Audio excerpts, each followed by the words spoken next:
Welcome to the Supreme Court Podcast.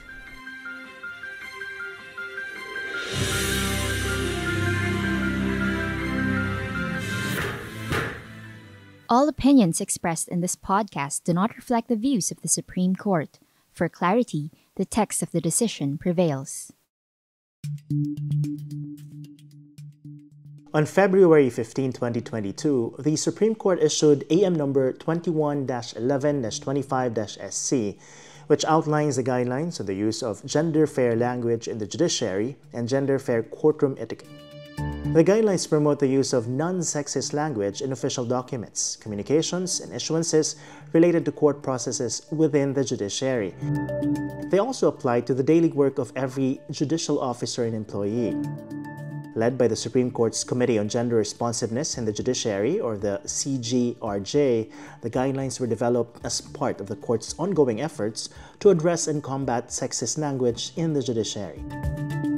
In fact, the Supreme Court had to address the use of non-gender fair language by both a judge and a prosecutor in the course of a nullity of marriage case decided by the Pasay City Regional Trial Court. The Supreme Court specifically took issue with the language used by the trial court judge and the prosecutor during court proceedings related to the petition for the declaration of nullity of marriage filed by Aiko Yokogawa-tan in 2016.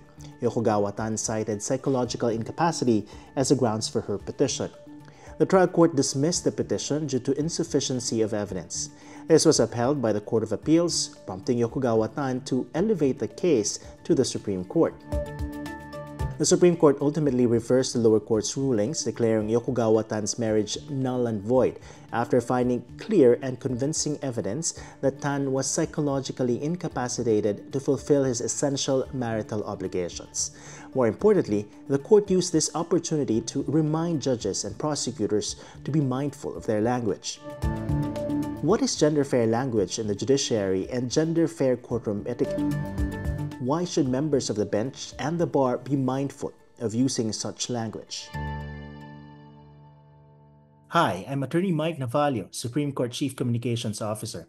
It's the 28th of March 2025, and today we talk about the use of gender-fair language as reiterated by the Supreme Court in the case of Aiko Yokogawa-tan versus Janelle Tan and the Republic of the Philippines, GR number 254646, decided on October 23, 2023. The decision was penned by Senior Associate Justice Marvic M.V.F. Leonen. And joining us to talk about this case is Attorney Blesilda Abad-Gamo, member of the Philippine Judicial Academy's Department of Legal Writing, Research, and Methodology. Hi, Attorney Blesi. Thanks for joining us and welcome to the Supreme Court Podcast. Hi, Attorney Mike. Thanks for having me. Thank you for joining us. Yeah, it's an interesting topic. Right. So what is this concept of gender-fair language? When we say gender-fair, what's the logic behind it?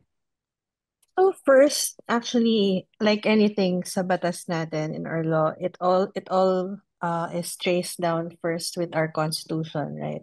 So in our constitution, we have policies which state that we value the dignity of every human person and guarantee full respect for human, and also another policy ensuring the fundamental equality of women and men before the law. So with that, of course, in time, may mga batas na in-issue ang ating legislative like yung RA 7192 or Women in Development and Nation Building Act, which is geared towards gender fairness and the Magna Carta for Women. And so, of course, as a reaction to that, we have gender fair language. And the key word here is fair. It should aim at reducing gender stereotyping and discrimination. So there are two principal strategies when you do this. One is neutralization. So you try to avoid reference to gender, and feminization. So you also strengthen, of course, the feminine side when it's needed, of course. So use of gender in communication should be about its relevance. So if it's relevant and necessary to acknowledge someone's gender, that's the time when we differentiate. And kung hindi naman siya relevant, we should not differentiate, basically. So it's really about being sensitive to the listener or the receiver of the communication or our audience. And I was looking at the text one of the whereas clauses of the rules on gender fair language in the judiciary that the Supreme Court issued.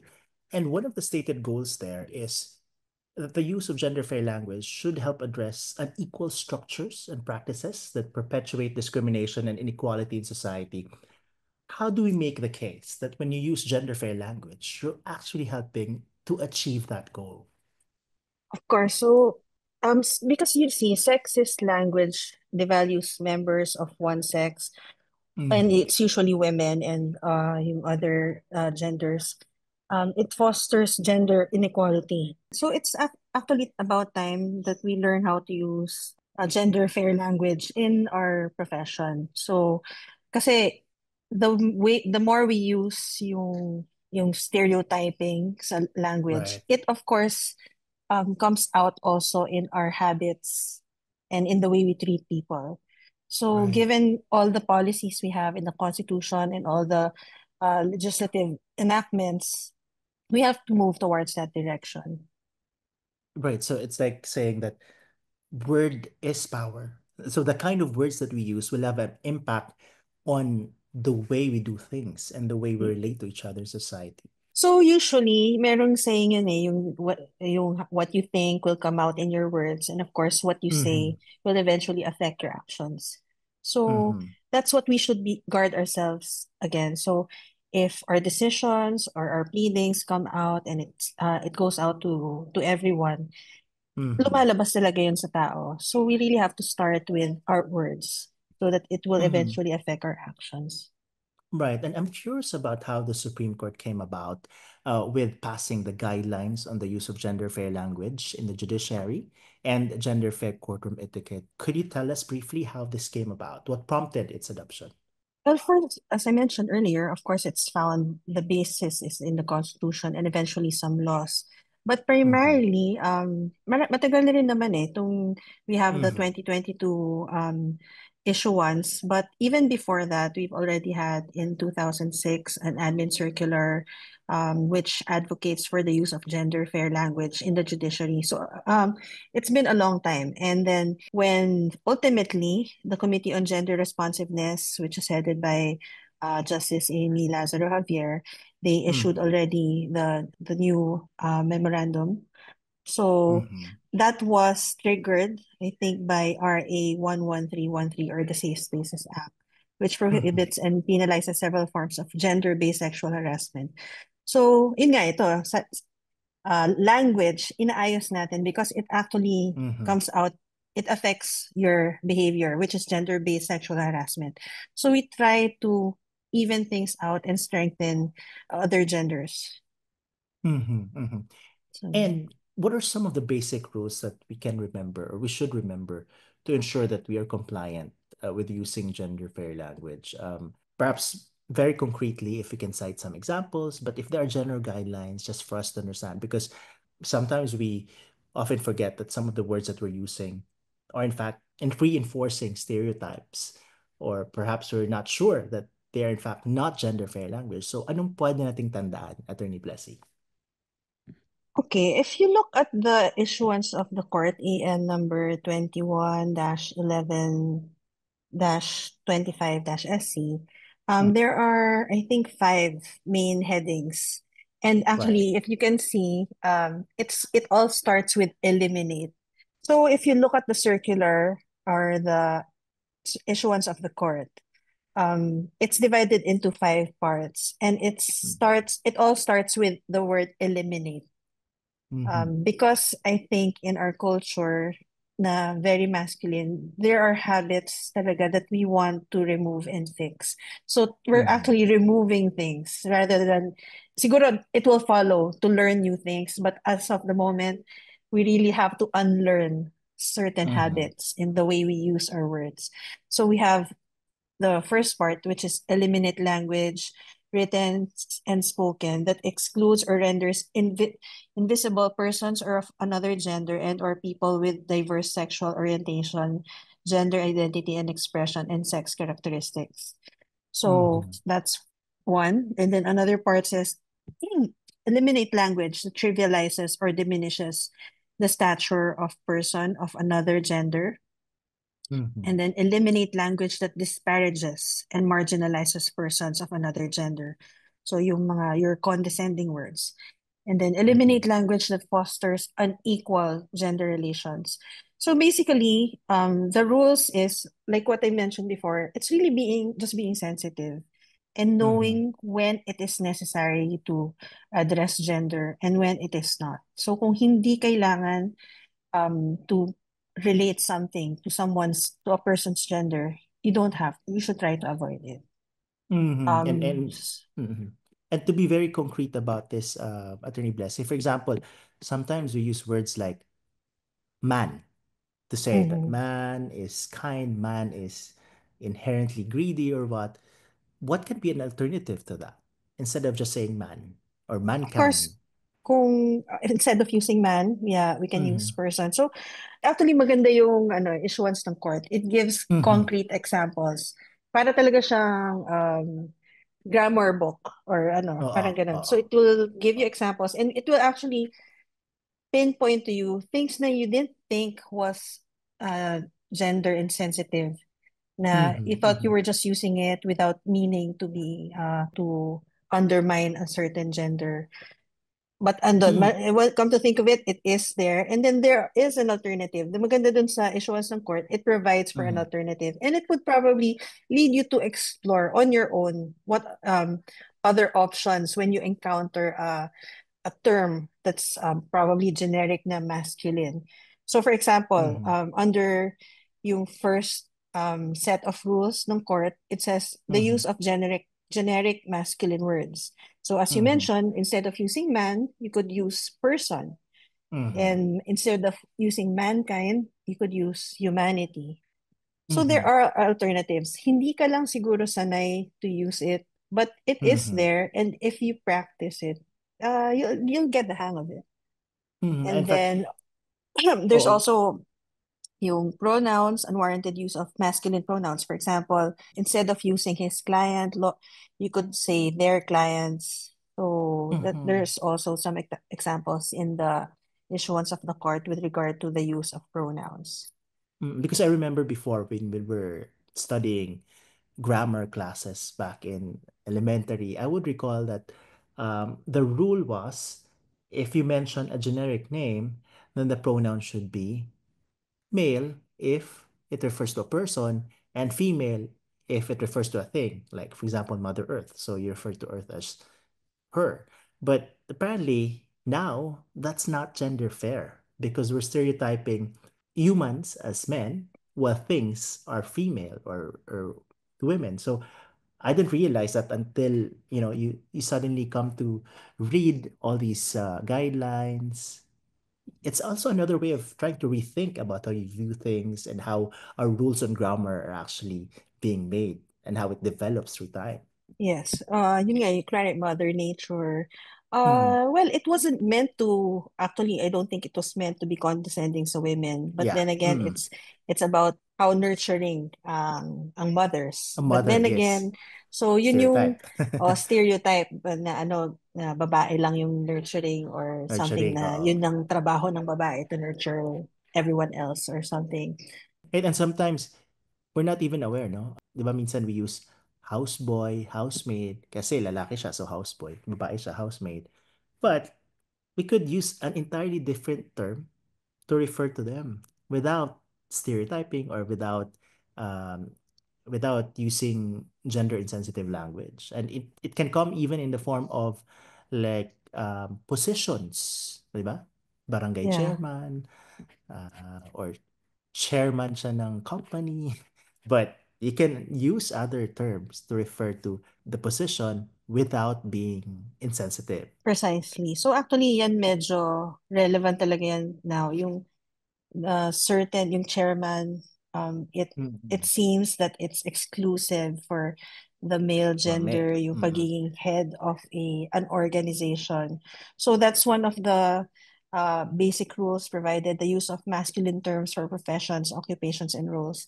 It goes both ways, actually, Mhm. Mhm. na while you don't want to use masculine terms, the use of sex-linked modifiers, you don't want to use also to masculinize a certain profession also.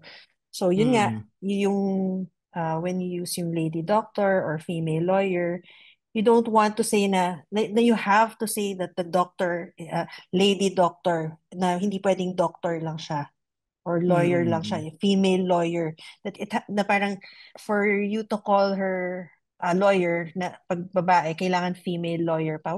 The You generic don't say term of male lawyer. lawyer, oh, you don't say that. So generic term na lawyer is sufficient to qualify that particular person. Mm-mm. So whether lalaki o babae, I mean, why is this? Why is the guideline like this, Attorney Blasi? Pag sinabi ba nating female lawyer, that implies na normally ang lawyer lalaki. So therefore, we feel the need na lagyan ng female lawyer when in fact, anybody can be a lawyer, whether male or female. Ganun ba yung parang implication when we say, for example, lady guard.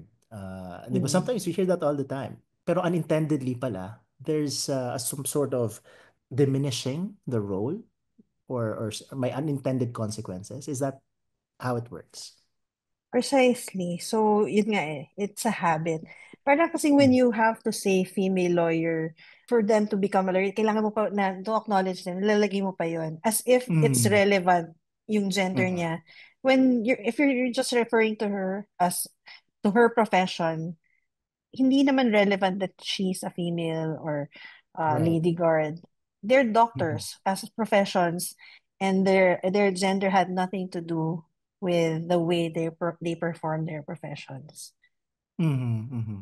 And this is one more aspect of this, Attorney Blessy. For example, you're writing your thesis, you're writing a pleading, and you're supposed to cite language which is sexist. So how do you go about it? Do you just quote and you put some brackets on it to replace the sexist material, sexist language, or do you paraphrase it? What's your guide? I know you teach legal writing at the Philippine Judicial Academy. Yeah. So you see, part of the rules issued by the court is you eliminate language that fosters unequal gender relations. So yung Mm-hmm. words and phrases which lack parallelism, you don't use it. Mm-hmm. So, for example, you're citing something and they use terms that are gender insensitive or sexist language. Usually, when you block quote something, you have to quote it as is. Mm-hmm. So, your option would be to either paraphrase it as a whole and make it gender Mm-hmm. neutral, Right. or there's also the other term, the other way of putting sick or SIC Sick. in brackets to acknowledge that, kasi yung sick, if you see it sa mga Right. articles when they write it, it's used in brackets after a copied or quoted word that appears odd or erroneous. So it's to Mm-hmm. acknowledge that. And then, you could probably, if you want, you could put a sentence after that paraphrases it in the way Mm-hmm. that is gender neutral. Mm-hmm. Mm-hmm. Right. And So yun. the Supreme Court guidelines actually extends to not just language, but even decorum or etiquette inside the courtroom. So how should lawyers, for example, address each other inside the courtroom or regard, for example, a litigant, a witness, even minors? How should we go about it? Usually, for lawyers, according to the guidelines, you should address them neutrally, like counsel Mm-hmm. or attorney. Mm-hmm. For non-lawyer litigants, Mr., Miss, Sir, or Ma'am, you Mm-hmm. try to avoid using Madam Plaintiff, Mr. Plaintiff, and refrain from Mr. Witness or Madam Witness. You could just call them. Actually, when I cross-examine a witness, Mm-hmm. I would usually ask for their names and then ask Mm-hmm. if I could call them. Could I call you ganyan by their name? Mm-hmm. So By their name. to avoid it. And then, so that's my own practice. Yung sa referring to other counsels, may habit kasi tayo, well, it's a term of endearment amongst Yeah. lawyers, yung panyero, Panyera, panyera, panyera. ganyan. Mm-hmm. Siguro, for me, comfort zone mo lang din. Some people, Mm-hmm. if they're try to tone down yung formalities with Mm-hmm. a fellow lawyer, Oh, panyero, panyera. So usually yun yung nagagamit na term. Siguro Pero because hindi it's siya sparingly. explicitly pinagbabawal sa guidelines, 'di ba? Hindi, English at wala panyero naman yun panyera. doon. But Wala it's just, naman I'm just gano'n. citing an example na, well, there are terms talaga like pag Filipino. Medyo Mm. mahirap din actually Right. yung gender fair sensitivity sa when it comes to Oo. other languages. So, yung, di ba, syempre yung guidelines natin, or particularly English. English, How oo. to fix it pag English, tapos to in writing. So it's easier to apply actually when it's English language or in Mhm. writing. Pero siguro yun, siguro naman when you're in court and while during the hearing, yun, you try to, Mm. as much as possible, use counsel, attorney. Yun. Right. I also note though na in Tagalog or Filipino, hindi very pronounced yung difference sa pronoun. 'Di ba? Unlike in English na Mm-hmm. his or her. Mm-hmm. Parang sa Filipino or Tagalog, walang his or her eh. 'Di ba? You just Yeah. refer to sa kanya or so in a way, partly sa Filipino, may both minsan mahirap, minsan madali din. But Attorney Blessy, going back to courtroom etiquette, there's also a provision here in the guidelines about how you address minors, right? Mm-hmm. Mm-hmm. Paano ba dapat? Because ang usual, kahit nga ako pag meron before when I would meet an older lawyer in court, tawag sa akin, iho. I mean, that's also another way of endearment, di Yeah. ba? Parang ganun. Mm-hmm. But apparently, there's a better way of addressing them. Yeah, precisely. Well, yan, hindi ka naman minor, di ba? Pero minsan, pag iniho ka or iha, wag Yeah. parang condescending, parang Uh, newbie. It's sort of a term pagka gano'n, di ba? So, uh, yeah, when it comes to that, because nga iho and iha means little boy or little girl, di ba? So, uh, pretty much the same as what I said a while ago. You could ask their nickname. Oh, mhm, ano kunwari, Alice. Oh, ganyan. How are you? Sometimes even mhm, the minor would be more comfortable with that also when you address them by mhm, their name. So yeah, you could use that. mhm. And then what else should we keep in mind aside from the words that we use or conduct inside the courtroom? What's a reminder from the Supreme Court about this? Primarily, it's really respect and sensitivity. Actually, that's what Mhm, this um circular is about. It's being respectful and sensitive to everyone, not just fellow mhm, lawyers, not just to the judge, but to the litigants, the parties, witnesses, even the court staff. It's mhm. about respect. Well, if you're sensitive enough to think about the way you address someone, I think you'll be respectful in other matters. Mm-hmm. And interesting that we're talking about the guidelines, Attorney Blessy, because there's a bit of a discussion in one case referring to the use of gender fair language. And that's the case of Aiko Yokogawa Tan versus Junel Tan and the Republic of the Philippines. The court drew attention to the language used by the lower court and the prosecutor. If you could share with us very briefly what prompted the court to actually call attention to the use of language by both the court and the prosecutor. I know this is a petition formality case, but somewhere during the exchange between the court and the prosecutor, some gender insensitive language were used. If you can Yeah. share with us. Mm-mm. Okay. Yes. So actually, I appreciate how the court is very proactive when it comes to advocating yung gender sensitivity. While it Mm-hmm. might not be the issue raised in the court, they acknowledge this and they took time to raise it in this decision, probably to educate and to not warn naman, pero Mm-hmm. to remind our judges and our Mm-hmm. and the lawyers as well about this gender sensitivity in our courts. So as you said, it was an annulment case. The issue on gender fairness or gender sensitivity came up when the wife was placed on the witness stand. Mm-hmm. Okay, so the decision was opened with a statement made by the petitioner on the witness stand. Sabi nung witness, "Sir, nauna po yung marriage." So apparently they got married first before I Mm-hmm. found out that he has a child with the other. Because I know that Mm-hmm. he has a girlfriend, I didn't realize na may baby talaga sila. So that's the scenario. So Mm-hmm. pinakasalan niya, hindi niya alam na may girlfriend. I think alam niya may girlfriend pero hindi niya alam na may May baby. baby. Oh. Mm-hmm. So probably, but while perusing through the records or and the decision of the lower court, the court saw some practices or habits of the judge as well as the prosecutor in the non-gender fair language in their decision as well as in the line of questioning of the prosecutor. Mm-hmm. So the court said, believing that the respondent had not been faithful to her, despite knowing fully well that the latter had another girlfriend other than her prior to their marriage, here comes the petitioner praying to this court that her marriage to the respondent be declared null and void on the ground of psychological incapacity of the respondent under Article 36 of the New Family Code. And then eventually, the court noted that in the decision, the lower court said both women being pregnant, it became a contest as to Mm-hmm. who should win the guy. The petitioner appears to have won when she got the blessings of the respondent's parents to marry her.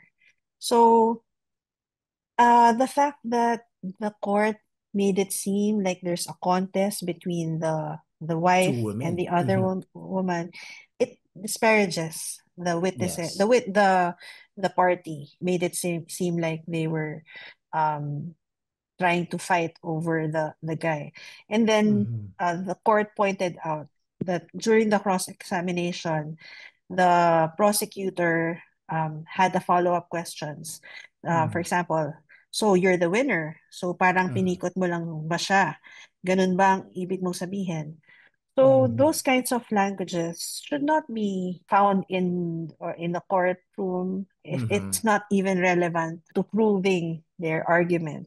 And yun, so it just makes the witness uncomfortable and probably everyone else there. And it embarrasses Mm-hmm. the witness unnecessarily.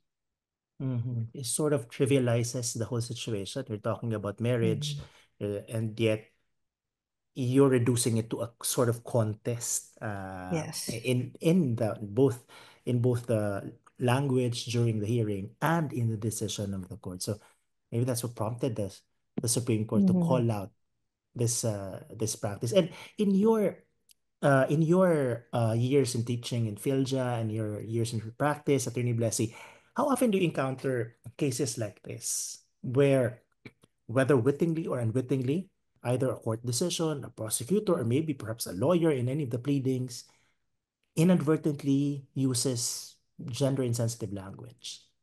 I think again, it's our culture. Para it happens a lot, and it Mm-hmm. happens na as if it comes out just naturally, Mm-hmm. and everyone usually would respond with laughter.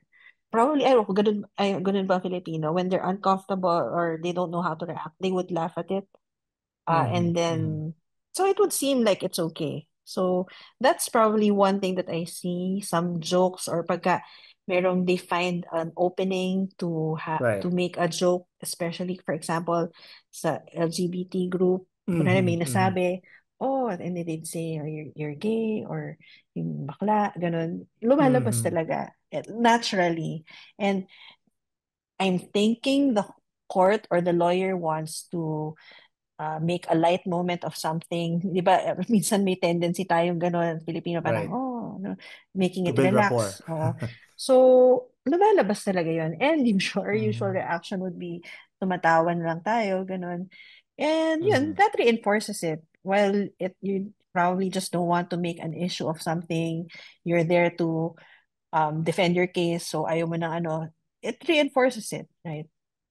Mm-hmm. And in fact, I recall there was a case a few years ago where a group of lawyers, my prosecutor, my professor, were reprimanded by the Supreme Court for laughing at a certain judge or certain judges and questioning their gender identity, for example. So the Mm. court seems to be placing really a huge importance on gender sensitivity and gender fair language with its recent rulings. And so far, Attorney Blessy, how in recent years, how compliant have lawyers been with respect to the guidelines? Because I know that the guidelines were passed in 2022. Well, actually, ngayong I looked at the history of this, ang tagal niya na, right? So, parang 2006 pa lang meron na talaga. And ano Mm, na ngayon, so almost, well, give and take, pwedeng 10 years na rin, almost a decade na siya. Mhm. feeling ko yung compliance, malayo pa siya sa what we would want. But Mhm. then the efforts are there, Mhm. which is admirable naman. And at the very least, may awareness na sa profession. Yun nga Mhm. lang yung compliance kasi it's hard to unlearn things that's been there for the longest time. It takes time, may learning curve, Mhm. which is good na binababa ito. It's good that we discuss it here in the podcast. Mhm. Just so to start things, get people thinking, making that first step. Probably they'll stop using chairman and say chairperson. They'll stop Mhm. using yung mga simple things. Actually, if Right. you read the issuance of the court, medyo overwhelming siya. Parang nag-aaral ka Right. ulit ng ano ng grammar. Grammar, So, yes. Mhm. so learning curve siya and it's hard to unlearn. So, you really first, before you learn new things, you have to unlearn it. So, Mhm. ang minimum is that I am happy about is there is awareness. It will Right. take time pa, but we just keep on doing things. Kasi yun nga, I have nothing against older lawyers, pero of course, di ba yung, it's hard to teach old dogs new tricks. You Mas hirap tricks, din yes. sila. Mas hirap lang sila. But if they see probably the newer lawyers or judges following Mhm. this, they will follow suit. Kasi yun, kung yun naman ang nakikita nila. And as I mentioned earlier, yung sa English siya mas particular. So Right. sometimes when we use dialects or Filipino in the courtroom or in our pleadings, siguro some parts of it, uh, mahirap siya itawid pa Mhm. yung gender sensitive, baka walang counterpart or ganyan, or Right. ganun talaga sa dialect nila. So those Mhm. things, probably, pagka tapos itong English and nasanay na, maybe susunod na rin yung sa mga dialects or in Filipino Yes, in local language. languages. Uh, Mhm. At siguro panghuli na lang, Attorney Blessy, a reminder to our listeners, whether in the private or public service, uh, how important is the use of gender-fair language, both in writing and speaking? Okay, so first, let me quote this actually from galing din sa Supreme Court to. Mhm. They said that our courts are courts of evidence, and its power to take judicial notice of matters is limited. Therefore, courts cannot and should not perpetuate gender stereotypes, which rest on unfounded generalizations regarding the characteristics and roles of binary and non-binary genders, but undisputably influence the perspectives of the judges and litigants alike. This is evident with respect to matters at issue before the courts as well as in the language the courts employ in adjudication. So our courts are courts of evidence. So when it comes to evidence, diba, relevance is crucial. Kung hindi Mhm. relevant, you don't have to include it. So let's stick to Mhm. that. And sa akin lang, it starts with those in public service. Sa ating court employees, sa ating mga judges, yung mga PhilJet professors, and probably Mhm. teachers as well, to start it. Eventually, the private sector will follow. So, yun. Mhm. All right. So on that note, thank you very much, Attorney Abadgamo, for joining us today. Okay, thank you, Attorney Mike. And if you wish to read the full text of the guidelines on the use of gender fair language in the judiciary and gender fair courtroom etiquette, you can go to the Supreme Court website and e-library. Just search for AM number 21-11-25-SC. For the full text of the decision in Aiko Yokogawa Tan versus Janelle Tan and the Republic of the Philippines, just search for GR number 254646. Here's Steph Atendido Beltran, Supreme Court Information Officer for this week's Roundup.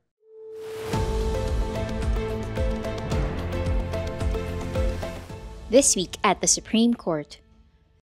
The Supreme Court has ruled that all overseas Filipino workers or OFWs must be covered under the Social Security System or SSS, but prohibited government agencies from requiring the payment of SSS contributions before issuing an Overseas Employment Certificate or OEC. The court en banc through Associate Justice Maria Filomena D. Singh struck down as unconstitutional Rule 14, Section 7, Paragraph 3 of the Implementing Rules and Regulations or IRR of RA 11199, which required the advance payment of SSS contributions.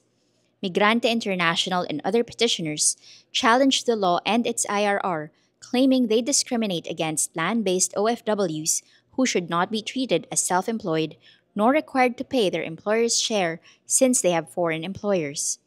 The court ruled that the Foreign Affairs and Labor Departments bear the responsibility of securing agreements that ensure proper collection of employers' share in SSS contributions.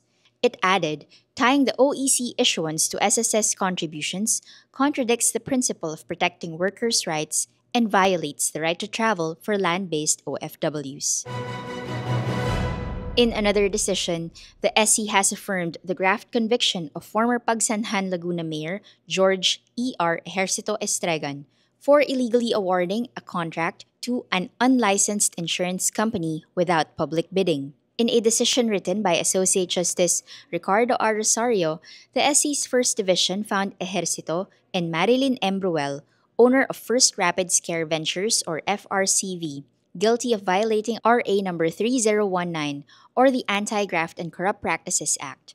They were sentenced to up to 8 years in prison and permanently banned from holding public office. FRCV provided accident insurance for tourists and boatmen at the Pagsanhan Gorge Tourist Zone despite not having any license from the Insurance Commission.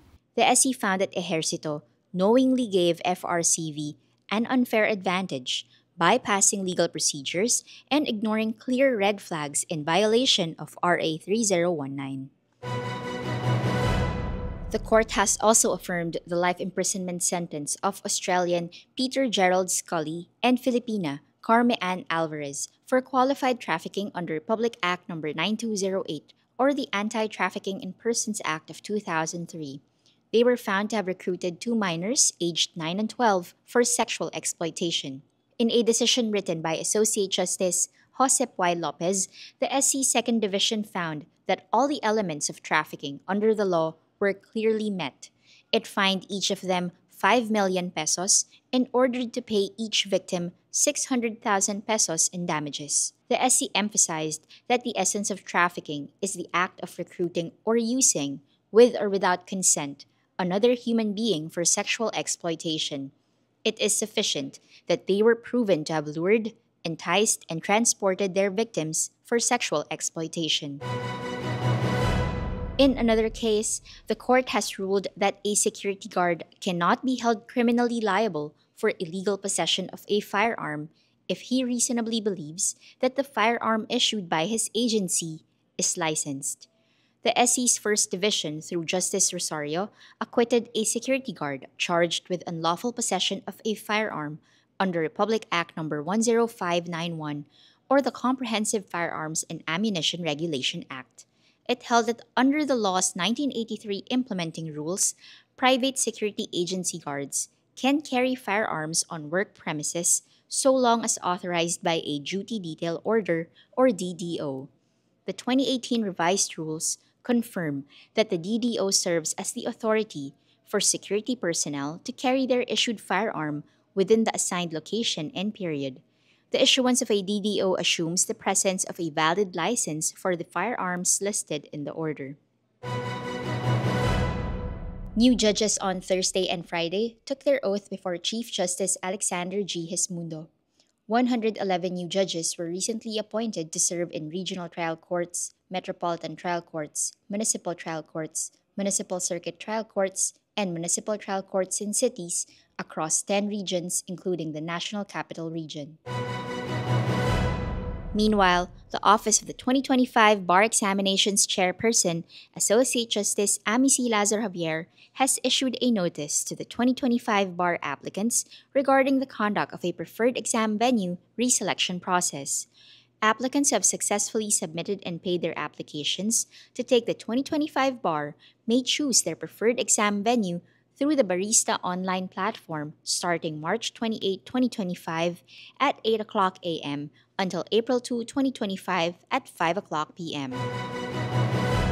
Lastly, a painting exhibit is currently on display at the Supreme Court main building lobby in Padre Faura, Manila, featuring the artworks of young survivors of sexual abuse under the care of the nonprofit organization Cribs Foundation, Inc. All proceeds from the sale of the artworks will go directly to the foundation to support their programs for abandoned, neglected, and sexually abused children. In partnership with the Office of Justice Singh, the foundation also held a forum entitled Art of Healing as part of the celebration of Women's Month. These initiatives aim to raise awareness about the impact of abuse on children and highlight the significance of having support systems to empower them as well as to help in their healing. And that's your Supreme Court this week. I am Tiffany Dobletran, Supreme Court Information Officer. And that's our podcast this week. Join us again next time for a detailed discussion of select cases and initiatives of the Supreme Court. I'm Attorney Mike Navalio, your Supreme Court Chief Communications Officer. You can catch this podcast on the Supreme Court Public Information Office's accounts on X, Facebook, Instagram, Threads, YouTube, and Spotify. You can also catch previous editions on our website and on Spotify. This podcast episode was produced by the Supreme Court Public Information Office with Attorney Karen Martinez, Jay Rimpilio, and May Sibal as researchers, Lawrence Olanio as sound editor, and Tyke Flores and Jerome Batumalake as web editors.